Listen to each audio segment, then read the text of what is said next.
ఆంధ్రప్రదేశ్లో ప్రజా పంపిణీ వ్యవస్థను పారదర్శకంగా నడిపిస్తున్నాం అంటూ కూటమి ప్రభుత్వం చెప్తూ ఉంటే ఆంధ్రప్రదేశ్లో ప్రజా పంపిణీ వ్యవస్థను భ్రష్టు పట్టించారు అంటూ వైకాపా అధినేత జగన్మోహన్ రెడ్డి ఆంధ్రప్రదేశ్ ప్రభుత్వాన్ని ఎద్దేవా చేస్తున్నటువంటి నేపథ్యంలో అసలు ఎవరు చెప్తున్న దాంట్లో వాస్తవం ఉంది? ఆంధ్రప్రదేశ్ ప్రభుత్వం చెప్తున్న దాంట్లో వాస్తవం ఉందా, లేదంటే జగన్మోహన్ రెడ్డి ఎద్దేవా చేస్తున్న దాంట్లో వాస్తవం ఉందా? నిజంగా కూటమి ప్రభుత్వం ఆంధ్రప్రదేశ్లో ఈ ప్రజా పంపిణీ వ్యవస్థని పారదర్శకంగా నడిపిస్తుందా, లేదంటే జగన్మోహన్ రెడ్డి చెప్పినట్లుగా భ్రష్టు పట్టిపోయిందా అనేది పూర్తి స్థాయిలో మనం విశ్లేషణ చేసుకుందాం. ప్రస్తుతం మనతో పాటున్నారు ప్రముఖ రాజకీయ విశ్లేషకులు, ప్రముఖ సీనియర్ జర్నలిస్ట్ డివిఎస్ గారు. సార్తో మాట్లాడండి. సార్ నమస్తే. సార్ నమస్తే. ఆంధ్రప్రదేశ్లో ప్రజా పంపిణీ వ్యవస్థ పారదర్శకంగా నడుస్తోంది అంటూ కూటమి ప్రభుత్వం చెప్తూ ఉంటే జగన్మోహన్ రెడ్డి మాత్రం ఆంధ్రప్రదేశ్లో ప్రజా పంపిణీ వ్యవస్థ, ముఖ్యంగా రేషన్ పంపిణీ వ్యవస్థ భ్రష్టు పట్టిపోయింది అంటూ ఆయన ఆంధ్రప్రదేశ్ ప్రభుత్వం మీద ఎద్దేవా చేస్తున్నాడు. ఏంటి సార్, దీన్ని ఎలా చూడాలి? ఏది కరెక్ట్ అసలు? గతంలో రేషన్ రైస్ అదొక ర్యాకెట్ లాగా, అదేంటి ఒక గ్రీన్ ఛానల్ లాగా మొత్తం ఏది డిస్ట్రిబ్యూట్ చేసిందేమో 30%, ఎత్తుకుపోయిందేమో 70%. దాన్ని ఇతర దేశాలకి అక్రమ రవాణా. కాకినాడ యాంకరేజ్ పోర్టు ద్వారా ద్వారంపూడి చంద్రశేఖర్ రెడ్డి అతనేంటి ఈ రైస్ మాఫియా డాన్. అక్కడ కాకినాడ అక్కడ ఆయన ఎమ్మెల్యేగా, వాళ్ళ తండ్రి ఏంటి సివిల్ సప్లైస్ కార్పొరేషన్ చైర్మన్గా ద్వారంపూడి భాస్కర్ రెడ్డి, లేకపోతే అతని తమ్ముడు మరి షిప్పింగ్ అసోసియేషన్ ప్రెసిడెంట్గా, రైస్ మిల్లర్స్ అసోసియేషన్ ప్రెసిడెంట్గా ద్వారంపూడి వీరభద్రారెడ్డి. మొత్తం ఒక కుటుంబం గుప్పెట్లో ఆంధ్రప్రదేశ్ రేషన్ రైస్. అంటే ద్వారంపూడి అదొక డి గ్యాంగ్ అన్నారు సార్. దావూద్ ఇబ్రహీం గ్యాంగ్ అని నీకు తెలుసు, డి గ్యాంగ్ అంటే అది అక్కడ ముంబై, అది వేరు అసలు, అది మామూలు మాఫియా. ఇది కూడా ఒక మాఫియా. ఓకే, ఏది ఈ రేషన్ రైస్ మాఫియా అనేది ఇక్కడ కాకినాడ యాంకరేజ్ పోర్ట్ నుంచి వాళ్ళు అక్రమ రవాణా అటు మరి ఆఫ్రికా దేశాలు మొత్తం ఏంటి అసలు యాక్చువల్గా నీకు ప్రభుత్వం 43 రూపాయలకి కిలో కొంటుంది బియ్యం. అదేంటి మరి వాళ్ళకి ₹1కే ఇస్తాం. ఎవరికి? మామూలుగా ఆంధ్రప్రదేశ్ ప్రజలకి. అదే ₹2 కిలో బియ్యం. అదేంటి ఎన్టీఆర్ పెట్టారు అప్పట్లో ఆహార భద్రత. నీకు అసలు తెల్లన్నం అంటేనే అప్పట్లో అదొక పండగ బువ్వగా చూసే పరిస్థితుల్లో మరి ఆయన అసలు దేవుడు అయిపోయాడు. తర్వాత అసలు దేశం మొత్తం నీకు ఆహార భద్రత చట్టం వచ్చింది, ఫుడ్ సెక్యూరిటీ యాక్ట్. దాంతోపాటు అసలు మొన్న నరేంద్ర మోడీ కరోనా టైంలో ఏం చేశారు, అసలు మన గోడౌన్లో బోల్డ్ బియ్యం అది ముక్కిపోతున్నాయని చెప్పి అసలు పంపిణీ ఉచితంగా బిగించేశారు. అటు అన్నపూర్ణ స్కీమ్ ద్వారా కానీ, లేకపోతే ఈ ఉచిత బియ్యం ఇప్పుడు కూడా నీకు కేంద్రం ఇస్తుంది. కరోనా అయిపోయిన తర్వాత కూడా అంటే బియ్యం నిల్వలు మన దేశంలో అంత పుష్కలంగా ఉన్న నేపథ్యంలో ఇప్పుడు వీళ్ళు ఏం చేస్తున్నారు, 43 రూపాయలకి కొనటం ఏంటి, రూపాయికి ఇవ్వడం అంటే ఒక ₹42 లాస్ అన్నమాట. దాన్ని వీళ్ళు మళ్ళీ ఏం చేస్తున్నారు, మళ్ళీ వాళ్ళ దగ్గర తింటలేదు. ఆ బియ్యం అంతా ముక్కిపోయిన బియ్యం, లేకపోతే ఏదో దోశలు పిండేసుకుంటారు, ఇడ్లీ బళ్ళకి అమ్ముకుంటారు. అసలు ఎందుకు వాళ్ళకి వీళ్ళకి అమ్ముకోవడం, మేమే కొంటామని చెప్పి ఎవడైతే ఈ వాహనాల్లో ఇవ్వడానికి వెళ్ళాడో వాడే ₹7 ఇచ్చి వెనక్కి తీసుకోవటం. అంటే ₹7కి వాళ్ళు ఏంటి అమ్మేసుకుంటున్నారు. అదే మనం అంది 30-70. అది తీసుకొచ్చింది ఏ వాహనంలో అయితే తెచ్చారో మళ్ళీ ఆ వాహనాల్లో వెనక్కి పట్టుకెళ్ళిపోవటం. అసలు ఆ వాహనాలు ఎక్కడ ఆపకపోవడం. ప్రతి జిల్లాలో అదొక మాఫియా. ఏది నియోజకవర్గాల్లో, మండలాల్లో ఈ సేకరణ, వీటిని మళ్ళీ తీసుకుపోవటం, ఆ కాకినాడ పోర్టుకి చేర్చటం, విశాఖ పోర్టు నుంచి కూడా ఎక్స్పోర్ట్, లేకపోతే ఇటు కృష్ణపట్నం పోర్టు నుంచి మొత్తం. కాకపోతే మ్యాక్సిమం ఏంటి 80% ఎక్స్పోర్ట్ కాకినాడ యాంకరేజ్ పోర్టు అక్కడి నుంచి. ఇప్పుడు అసలు ఈ స్కీమ్ పెట్టింది ఎందుకు, జరుగుతోంది ఏంటి అంటే ప్రభుత్వం ఇవాళ ఏంటి ఆ ఖజానాలో వీళ్ళు పందికొక్కలు. ఇప్పుడు ఎలుకలు బియ్యం తినడం తెలుసు, పందికొక్కలు తినడం తెలుసు, కానీ వీళ్ళే పెద్ద పందికొక్కుల్లాగా మారి మనం చూసాం. ఒక 1800 కోట్లు పెట్టుకున్నారు ఏది ఆ వాహనాలు. 9,260 వాహనాలు కొన్నారు. అదో పెద్ద పేరేడ్గా నిర్వహించాడు జగన్మోహన్ రెడ్డి. వాళ్ళు కూడా మాట్లాడుతూ సేవలకి సమాధి అంటున్నాడు. మీరు ఇందాక ఇంట్రోలో కూడా చెప్పారు.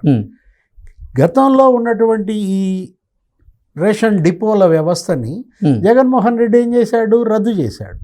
సార్ ఈ MDU తీసుకొచ్చాడు, ఇది డిస్ట్రిబ్యూషన్ యూనిట్స్. వాటి ద్వారా నిజంగా ఇస్తే సంతోషం. అప్పుడు మాత్రం సేవలు ఏమున్నాయి? ఆ వాహనం తీసుకొచ్చేవాళ్ళు, ఆ రోడ్డు చివరిలో నిలిపేవాళ్ళు, అదేమో సిగ్నల్ వచ్చేది కాదు, నెట్ ఉండేది కాదు. అదొక ప్రహసనంగా మారింది. నీకు గ్రామాల్లో నెట్ ఫెసిలిటీ లేని చోట వాహనం వచ్చి అక్కడ మరి తమ ఇంప్రెషన్స్ అన్నీ ఇవన్నీ ఎలా వర్కౌట్ అవుతాయి? దేశంలో వైఎస్ఆర్సీపీ ప్రభుత్వ హయాంలో లబ్ధిదారుని దగ్గరికే మేము రేషన్ని సరఫరా చేశాము, కానీ ఇప్పుడు కూటమి ప్రభుత్వం మాత్రం లబ్ధిదారుని దగ్గరికి రేషన్ సరఫరా చేయడంలో విఫలమైంది. దానికి తోడు రేషన్ని సరఫరా చేసేటువంటి వాహనాలను కూడా ఇప్పుడు అసలు రద్దు చేశారు. దానివల్ల కూడా ఎంతోమంది ఇబ్బందులకు గురి కావాల్సిన పరిస్థితి ఉంది. రేషన్ షాపుల ముందు కూడా క్యూ కడుతూ ఉన్నారు అంటూ జగన్మోహన్ రెడ్డి ఆంధ్రప్రదేశ్ ప్రభుత్వాన్ని ఎద్దేవా చేస్తున్నారు. ఏంటి సార్, దీన్ని ఎలా చూడాలి? నువ్వు ఇచ్చిన MDU ఆ యూనిట్స్ ద్వారా, ఆ వాహనాల ద్వారా రోజుకి ఎంత నువ్వు పంపిణీ చేశావు? స్టాటిస్టిక్స్ ఉన్నాయి కదా ప్రభుత్వం దగ్గర.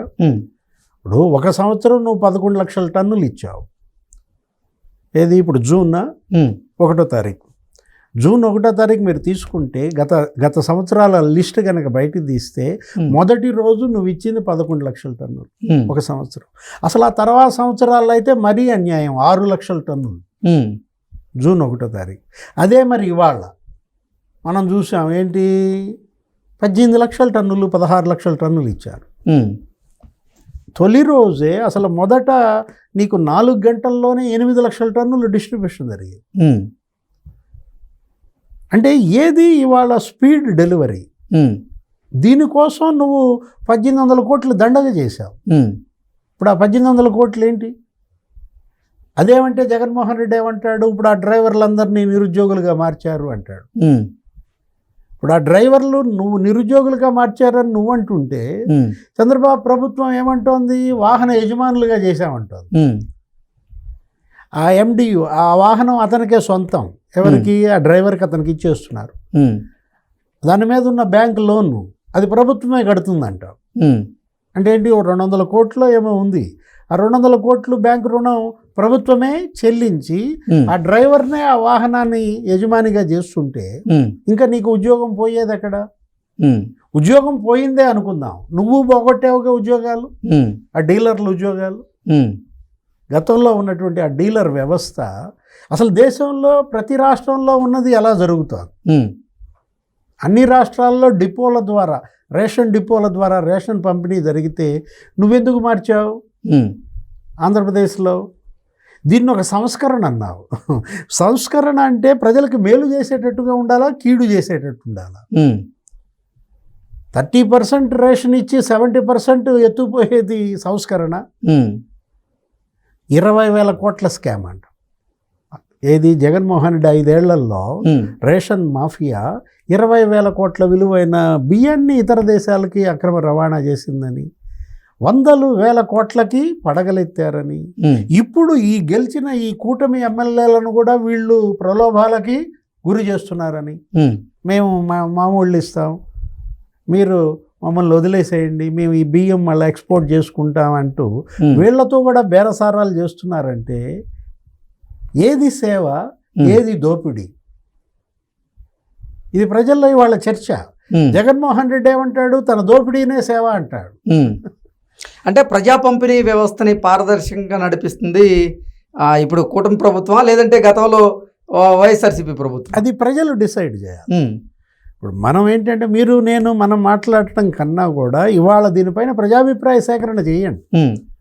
మామూలుగానే RTGS ద్వారా లేకపోతే IVRS ద్వారా ప్రభుత్వం ప్రతి ఒక్కళ్ళకి ఫోన్స్ ద్వారా కనుక్కుంటుంది, సాటిస్ఫాక్షన్ రేట్ ఏదో తెలుసుకుంటుంది.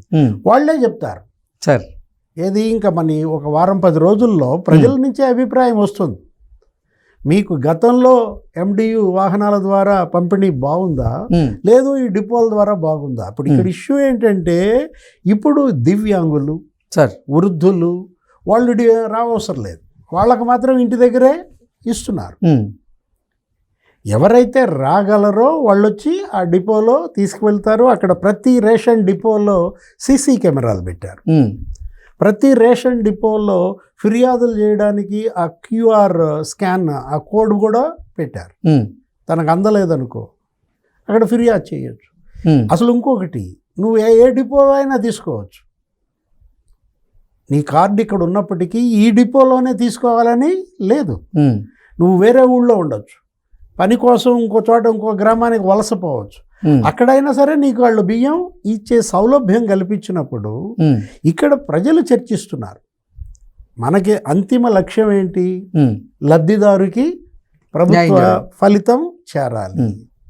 గతంలో జగన్మోహన్ రెడ్డి హయాంలో లబ్ధిదారులకు చేరిందా? 8 రూపాయలకి వాళ్ళకి ఇస్తున్నారు, మీరు 40 రూపాయలకి సౌత్ ఆఫ్రికాకి అమ్ముకుంటున్నారు. అంటే మధ్యలో ఉన్నటువంటి దళారులు బాగుపడ్డారు. అక్కడ ఏం జరుగుతోంది? అక్కడ ఉన్నటువంటి రైస్ మిల్లు వాళ్ళు బాగుపడ్డారు. ఓకే, ఒక క్రమ దశల్లో 8కి అక్కడ కొనటం, వీడికి 18కి ఇవ్వడం, వీడు మళ్ళీ 28కి వాళ్ళకి ఇవ్వడం, వాడు 28 నుంచి మళ్ళీ 43 రూపాయలకి ఎక్స్పోర్ట్ చేయటం. ఎంత ప్రభుత్వ ధనం దుర్వినియోగం అయిందంటే ప్రతి కిలో రేషన్ బియ్యానికి నీకు దగ్గర 40 రూపాయలు వీళ్ళు మెక్కేశారు. ఓకే, దీని బడ్జెట్ ఎంత అంటే కృష్ణ, సంవత్సరానికి ఎంత ఉంటుంది? మహా అంటే 3,600 కోట్లు 4,000 కోట్లు ఉంటుంది. ఏది రేషన్ బియ్యం. అవును సార్. సంవత్సరానికి 5 ఏళ్లలో 20,000 కోట్ల స్కామ్ అంటుంది. అదే సీజ్ ద షిప్ అన్నాడు ఎవరు? పవన్ కళ్యాణ్. ఆ రోజు ఆయన కాకినాడ వెళ్ళి ఆ మొత్తం అన్ని తనిఖీ చేశాడు. ఉప ముఖ్యమంత్రి ఆయనే దీనిపైన ఫైర్ అయింది. ఇప్పుడు ఇవాళ ఆయన చేతుల్లో, వాళ్ళ పార్టీ చేతుల్లోనే ఉంది పౌర సరఫరాల శాఖ. ఎవరు? నాదెండ్ల మనోహర్. ఇప్పుడు ఇవాళ తెలుగుదేశం, జనసేన, బీజేపీ దీన్ని ప్రతిష్టాత్మకంగా తీసుకుంటున్నాయి. ఈ రేషన్ పంపిణీ అనేది ఇవాళ రేపటి ఈ కూటమి ప్రభుత్వానికి అదే కొలమానం. వాళ్ళ పనితీరుకి ఇదే కొలమానం. గతంలో జగన్మోహన్ రెడ్డి నడిపిన దందానే వీళ్ళు కూడా నడిపారనుకో, ప్రజా వ్యతిరేకత మూటగట్టుకున్న వాళ్ళు అవుతారు. ఓకే, ఇప్పుడు వాళ్ళ పైన బాధ్యత ఉందన్నమాట. పేదోడికి ఆ రేషన్ బియ్యం చేరిందా లేదా చూడాల్సిన బాధ్యత వీళ్ళందరిపైన ఉంది. మరోవైపు ఆ స్మగ్లింగ్కి అడ్డుకట్ట వేయాలి. ఓకే, ఈ గ్రీన్ ఛానల్ కట్ చేయాలి. ఓకే, ద్వారంపూడి లాంటి వాళ్ళు మళ్ళా ఇందులో అడుగు పెట్టాలన్నా, ఈ వ్యాపారం చేయాలన్నా భయపడే పరిస్థితి రావాలన్నా. Okay sir, thank you so much.